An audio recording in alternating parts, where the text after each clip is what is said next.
Hi, I'm Stephen Hand from Archery Supplies. I want to do the third part in this video series. The first two are about how I set up my store, and this is the third part, how I moved to this current location with this warehouse and where I'm going with the business and how I've got here. So in the first part, we explained how I set up my business and I moved into a small retail location, operating from home and doing quite well, and the issues I had with moving to a small location. The next video was about moving to a big warehouse and running TV ads and getting, Botec and PSC, and then actually closing that down, having lots of break-ins and moving back home to the business. And this is going to be the third part where I moved from Canberra to South Australia. So the first thing is, that people are going to ask, why did you move from Canberra, where you were set up, to South Australia? Well, the first thing is, my whole family's based in South Australia. So basically everyone except for my eldest sister, who lives in Sydney, lives in South Australia. Now my son wanted to study university, and he picked Adelaide University to study at. So I didn't want that. I wanted him to study in Canberra with his friends, but he wanted to move here to Adelaide. At which point I then looked for a house, and you're thinking, what's this got to do with it? Well, housing was cheap in South Australia, and to buy industrial property to put a business was affordable. Where I was in Canberra, to buy an industrial building like this building was expensive. This building here, I think, cost me $380,000. The same building in Canberra would have been probably $600,000. And at $600,000, it makes my business not affordable. So I'm all about keeping costs low. It's low costs, low margins, and lots of turnover. That's my business model. So basically, moving to Adelaide, I could buy a house which is affordable. I could buy a commercial building which is affordable. My family's here. My son was moving here. The costs, it's better weather here than Canberra. Canberra was cold, so basically lower costs as far as power and stuff. And at that time, I couldn't afford a commercial building in Canberra. And basically at that stage, I was operating from home, and I was like, well, I was running out of space.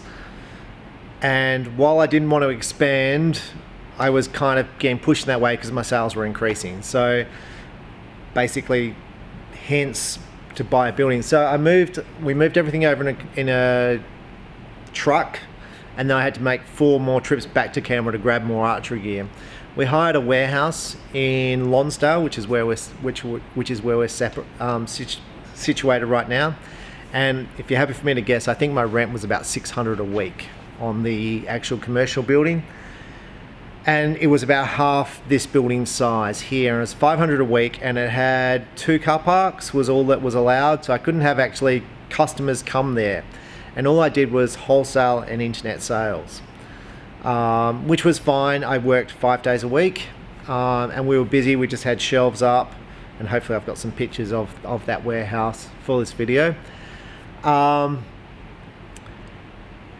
we operated. Now the problem was, at that time of operating, my dad's old store, which was down on South Road, was having, I'm going to say, financial issues, and they weren't stocked as well as they were, and that was my main retail outlet.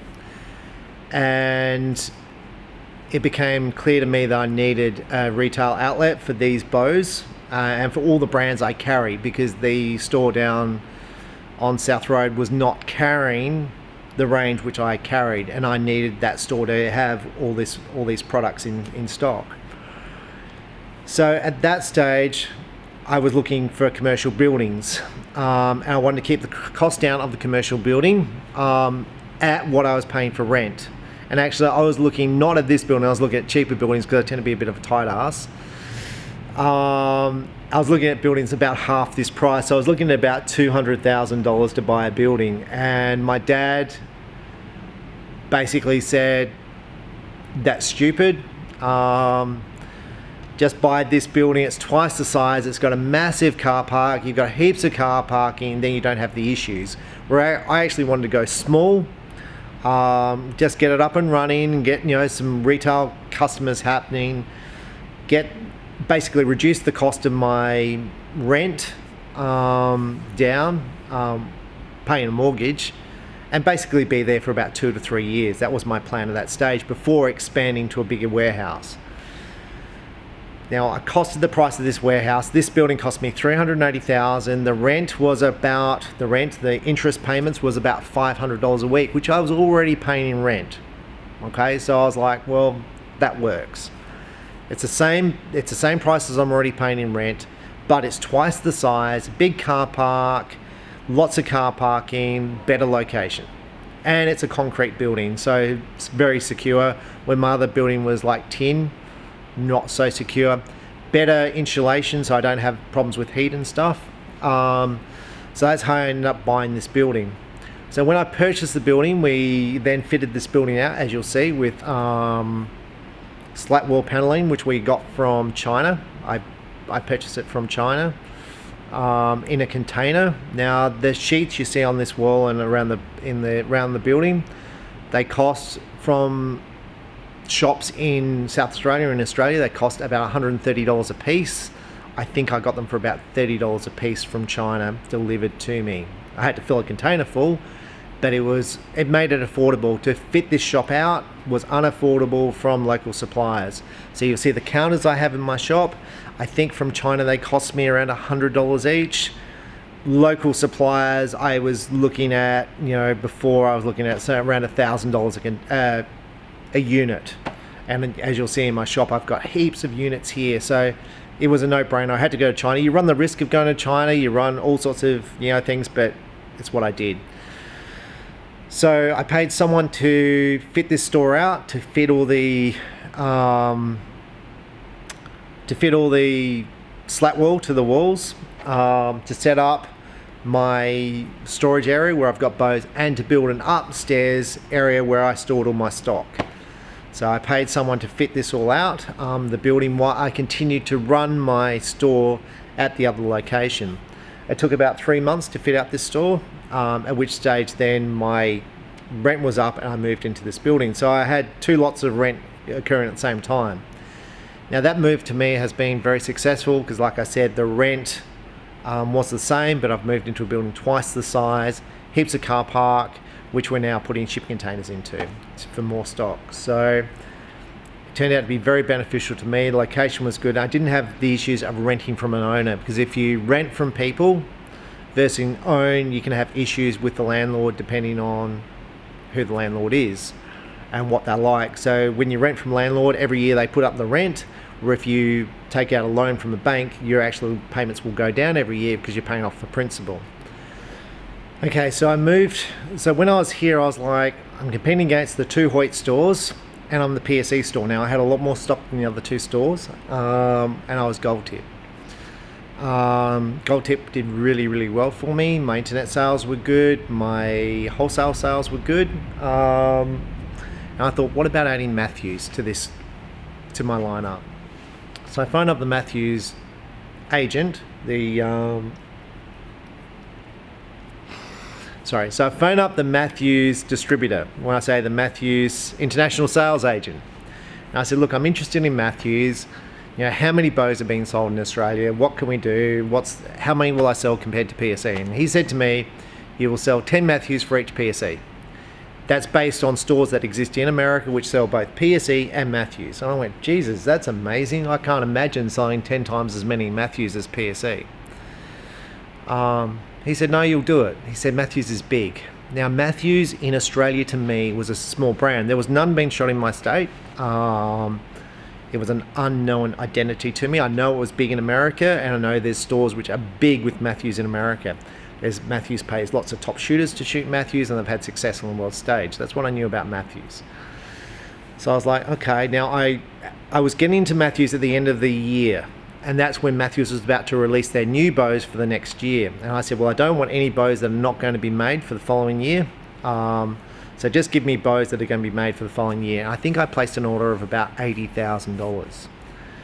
And they were pushing for the order to be bigger. But what I got was some bows that, as soon as they arrived in my store, they'd been superseded, so they were no longer made. So I had a whole bunch of stock that I couldn't move.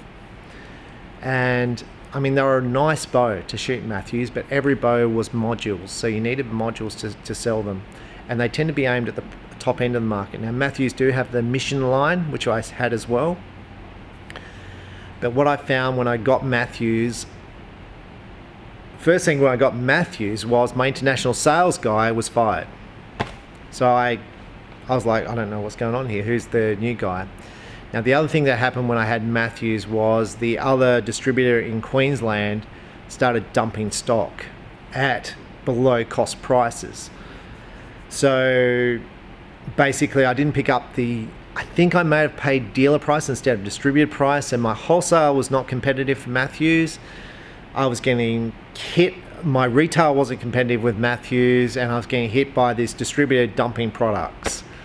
So basically I created no foothold in the market with Mathews, because if you're buying a Mathews, you're buying them from the distributor up in Queensland, and there was another guy selling his backyard, and it was just, so I had $80,000 worth of stock and I had problems selling it.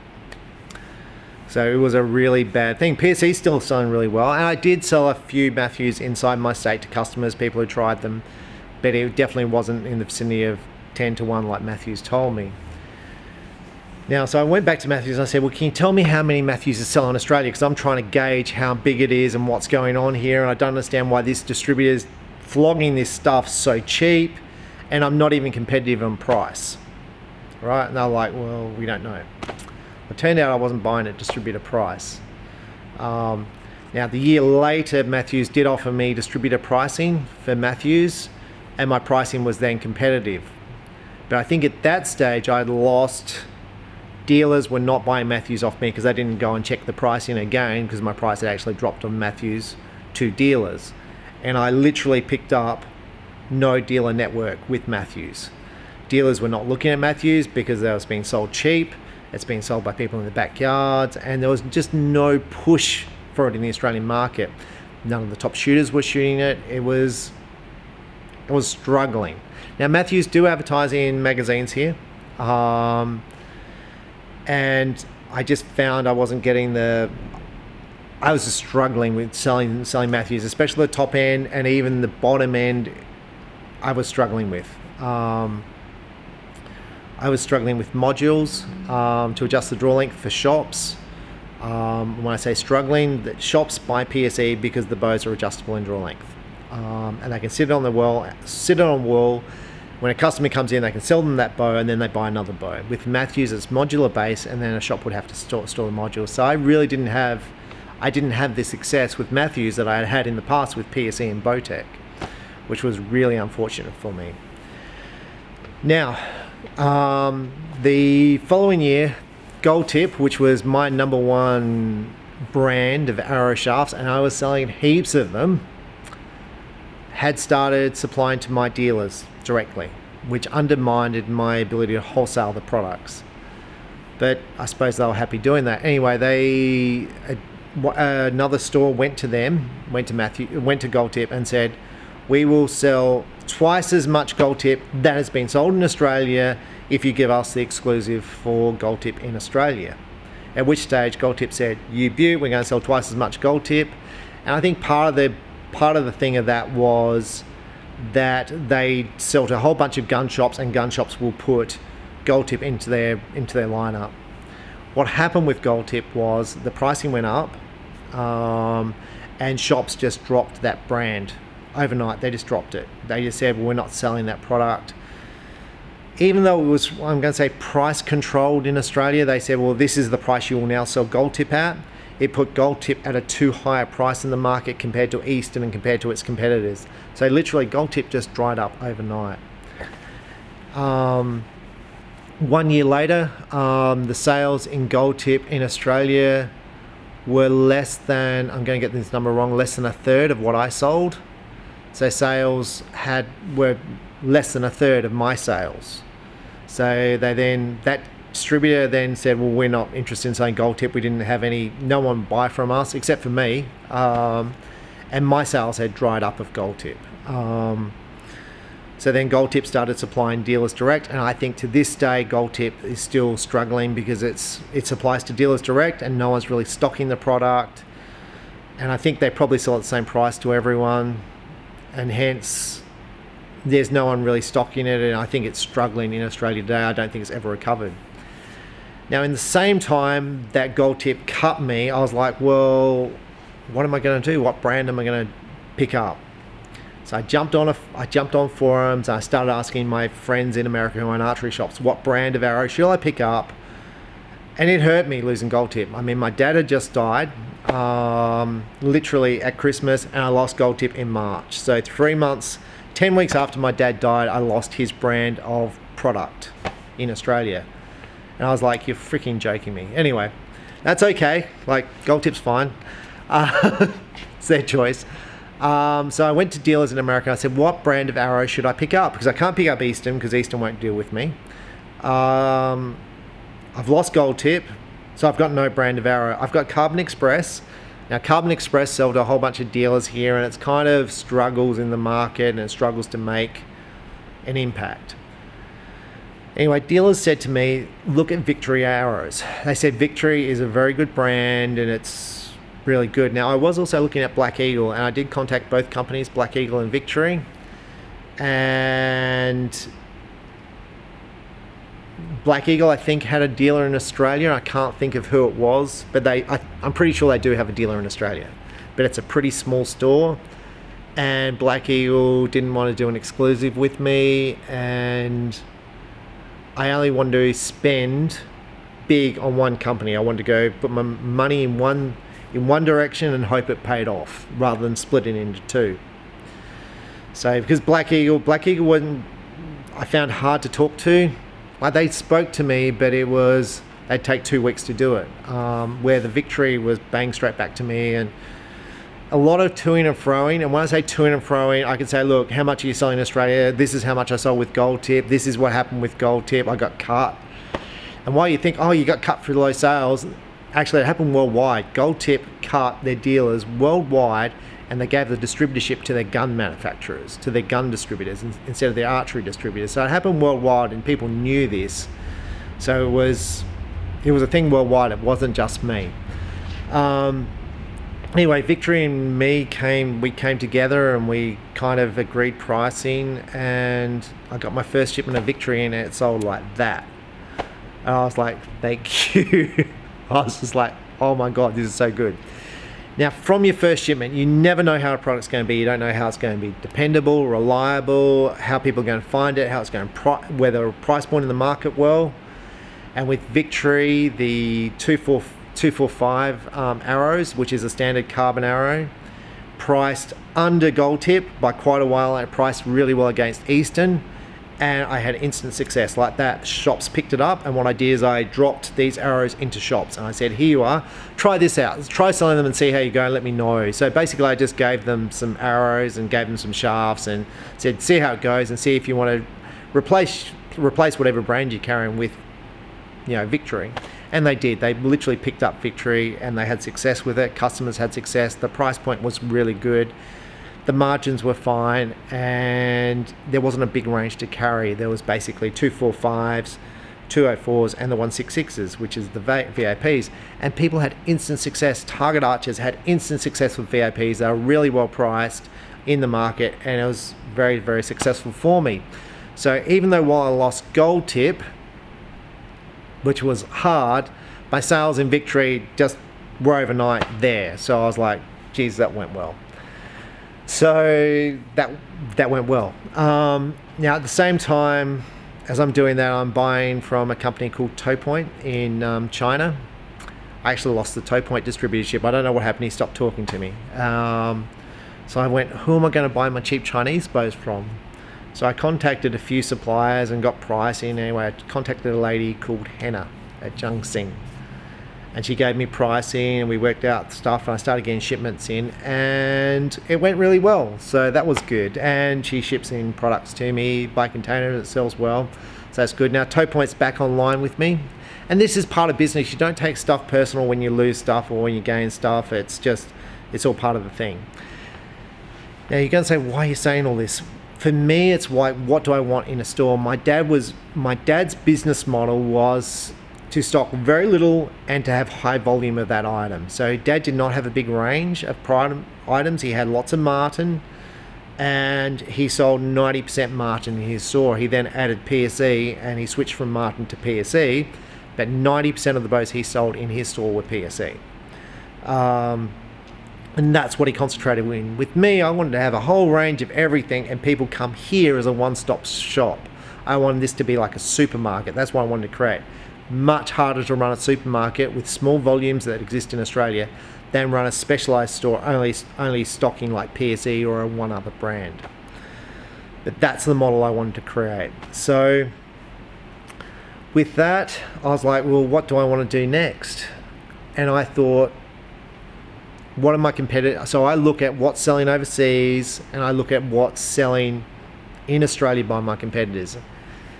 Anyway, I was Elite Archery. Now, when I was the Bowtech distributor for Australia, I was selling a whole heap of Bowtechs, and Bowtech said, if you pick up Elite, we are dropping you. Well, I wasn't allowed to pick up Elite. So anyway, when I lost Bowtech, I contacted Elite, and Elite always said no to me. They always said no. Even though I knew the sales manager really, really well, I've been dealing with him since I was 20, he always said no. Like, okay. Anyway, in 2018, Elite said yes. So I started bringing Elite in. Now, Elite to me is aimed at the top end market, and you sell very few bows at the top end. But I was sort of hoping for the Bowtech experience where I sold a whole heap of bows with Bowtech. As many Bowtech bows as I sell PSE. I was hoping for that with Elite. Now, I was, when I say disappointed, that didn't occur. I do sell a few Elites, but nothing like PSEs. Now, in the same time, I also picked up Obsession bows. Obsession produced a really reliable bow. It's nice, modular adjustment, sometimes rotating modules, priced well in the marketplace. I tried that out. Once again, very slow sales. But I like having a store which has all this variety for customers. But I'm going to say it's hard to stock a variety of products, and it's hard to stock a range of brands, especially when volumes are very low in sales. So that's pretty much where I'm up to with my store at the moment. So at the moment we sell a whole heap of PSEs. PSE is my number one brand. We sell a whole bunch of accessories. We do web, we do wholesale, and we do walk-in sales. Walk-in sales are growing, and you'll see my store has no signs out the front because I had pricing for signs, and they wanted $10,000 to put signs in my store, and I was like, I'm not paying $10,000. And when I had signs in my store in Canberra back in video 2, my store got broken into every week, well, at least once a month. And I was like, well, if I just remain this blank building, things are going to be fine. And since I've been in Adelaide, I've been here now 4 to 5 years, I haven't had a break-in, touch wood. So with that, that's where I'm up to now. I employ, I'm going to guess, about 3 to 4 staff. My latest things that I've had going on in my store, I've had a whole bunch of orders from ex-staff member. So I've had work and safety, which I just finished. I've had tax, I've had the ombudsman's bin.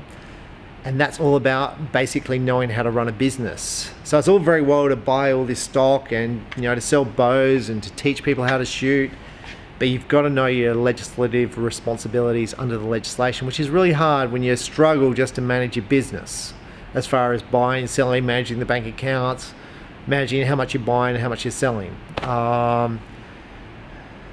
So that was a real nightmare for me, and thank you very much for that.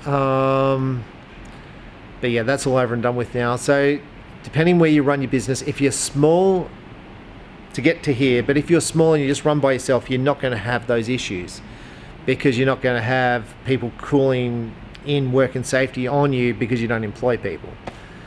That's the first time I've ever had being called in for stuff just because the staff member left. But it's something to be aware of as you're expanding your business. So as you expand your business, you have to be aware of this stuff, and I was aware of it, but it was a risk thing that my workplace I considered to be safe. I had no incidences, but And you're going to see basically my store now has changed because I've got no upstairs area now, because that's now out of bounds until I can have an engineer tell me how much that's rated for, that floor, how many kilos or tons it can hold. So I need to find an engineer to rate that floor, how much it can hold, and once they rate it, then I can move my stock back up there. But that's where I'm up at the moment. Now, where am I going in the future, you're going to ask? So what's next for Archery Supplies? So running a business, you've always got to be aware of where you're going and your competitors, what they're doing and what you're doing and where you're going to go in the future. So yes, I have been looking at America, about opening a store in America. I've been pricing it out and all that sort of stuff, but in my market, in the Australian market, I've been looking at adding more brands. So currently I'm talking to 2 more manufacturers of brands to add to my store. Decut Archery, I've had huge success with target faces. Have been very affordable and they picked up really well, so Decut's gone great for me. So I'm going to build new kits with I'm going to do more kits, set up more options with bows with kits, like with soft cases and stuff. I'm going to do a target kit with target bows. And I'm going to add 2 new brands of archery to my store. And I'm going to close out. So one of my priorities is to close out all my old stock. So anything that's old, I've just got to dump. And when I say dump, I mean get it out of my store. And it'll just be dumped well below cost just to get it out. So that's one of my things right now that I've got to do. And even if you make a loss on a product, it's better than sitting on the product and it's sitting in your store for another 2 years and not making any money on it. I sold a bow today for $400 and I would have paid $1,200 for it. You better to have that bow sell for $400, get it out your store, and then use that $400 to buy more stock. So you're always going to lose money in an archery store, but you hope you make more money than you lose. But I hope that's given you a fair background of my business and what I do and who I deal with. So I deal with the suppliers I deal with. We're just going to run through them, and I'm probably going to forget some, but that's okay. So my big suppliers are PSE, Win and Win, Cartel, Elite, Jung Sing, I'm just looking around my store, Bee Stinger, Gold Tip, Victory, I forgot Victory, True Ball, Carter Release Aids, Spot Hog, I do really, really well with Spot Hog, True Glow, Specialty Archery, BCY, AAE, NAP just actually got purchased by another company, and actually I haven't got a contact anymore with NAP. So NAP was really big for me, but now it's changed hands. It's been purchased by one of those investment companies and I can't get in contact with them at the moment. So who else do I miss? Miss Spinwings, Gateway Feathers, Predator Longbows, and recurves. Toe Point Archery is obviously back on board with me. Neat is a fantastic brand, family business, love them. Shrewd, I do really well with Shrewd now because I picked up Shrewd when I lost Bee Stinger. Shrewd went really well, and the other product which went really well for me when I lost Bee Stinger was Dead Center Archery. Dead Center Archery went gangbusters for me, so I hit a home run there. Boning, I import Boning. I think I've covered most of them. There's probably some brands there I've forgotten. But carrying all those brands means you've got to order from them all the time, and it creates more headache. HHA came in today. I forgot about HHA. Trophy Ridge, Bear, True Fire, Scott releases. I think I got most of them.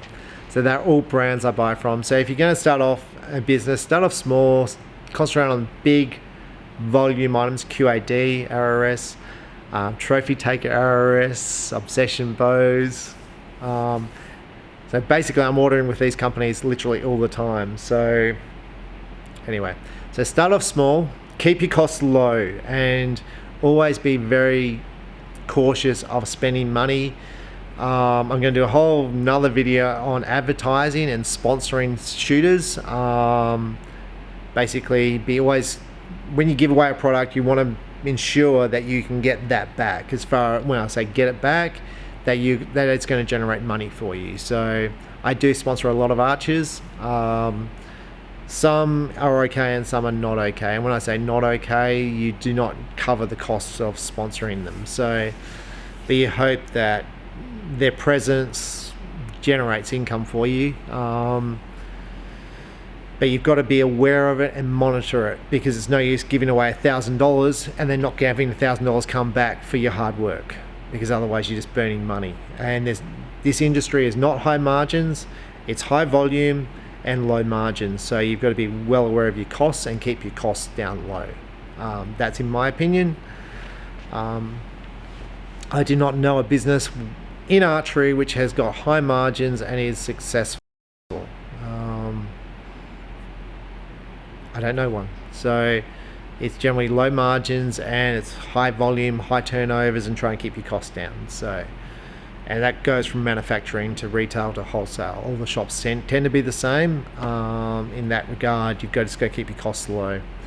So I think that's about it. So if you've got any questions, you put them in the bottom line and I'll try and answer them, and I'll try and do another video. I'll do some videos about setting up an archery store, about what I would do if I was going to set up one, pitfalls, things to watch for, things I've learned over doing this for, God, how many years I've been doing it? 28 years I've owned an archery store for, and my parents owned one for 5 years before that. So that's how long we've been in the business. So I hope that's been helpful for you. And that's where we're at now. And like I said, I'm dealing with two more brands right now I'm looking at importing into Australia. So you can say, is there any other ones you're going to look at? I don't know. I'm just going to concentrate with those two at a time. And I was looking at some big specials and buying in bulk as well, but I don't know how that's going at the moment. But basically I don't have holidays, and I work pretty much 7 days a week. So just bear that in mind. And you don't make the huge money that you'd make in private enterprise, that I would make in private enterprise if I worked private enterprise. But you do this because you like dealing with customers. I mean, I see the same customers literally every week. Most of them will know me personally, and I've known a lot of these customers for well over 20 odd years.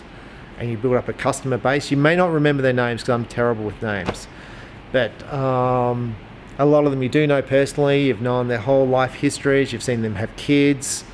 And people who do this, and when I say people who do archery, they do it because they love it. And they come into a store because they love the store. They love the whole customer service. They love buying products. And that's why you do this, because people who are coming in here generally like it. You like serving them. You like the people you employ. And it's a good place. And when I say I work 7 days a week, it's not like working a job where you go, oh, I've got to go to work next day. It's like, yeah, I have a bit of that. But you get in, you're like, okay, this is what I'm going to do. Let's see if it's successful. You're always thinking about what I'm going to do. You're comparing other competitors' prices, seeing where a product fits in the marketplace. It's a constant. There's always stuff to do. It's not like you sit back, put your feet up. If you sit back, put your feet up, you're going to get steamrolled by the competition. This is literally every day you're working your little butt off to try and keep ahead of your competitors and keep yourself competitive. If you're just sitting back, taking life easy, going, I'm going to live on Hoyt, good luck to you. But for me, I've got to work my butt off to produce a better product at a better price, and keep my products well priced in the marketplace, to be competitive, to be a number one choice for consumers when they come to buy a bow. That's where I'm at. So lots of products in stock, because if you don't have it in stock, you won't sell. And the product pricing has to be good. If your pricing is no good, people won't buy off you. So, i.e. the Mathews example I came up with, I was overpriced in my Mathews compared to the other dealer who was closing down, because I didn't know what was going on. She was just selling these bows for incredibly cheap prices. I didn't know she was closing down. But her process of closing down was a whole year. It took her to close out those bows. So basically, I didn't sell any Mathews in that year. So it was just poof. Anyway, I'm Stephen Ham from Archery Supplies. Enjoy your archery. I hope that's given you a bit of an insight into an archery shop. I said that's the third part of the series, so setting up and how you set it up, and I hope it's been helpful. Thanks for watching. Bye.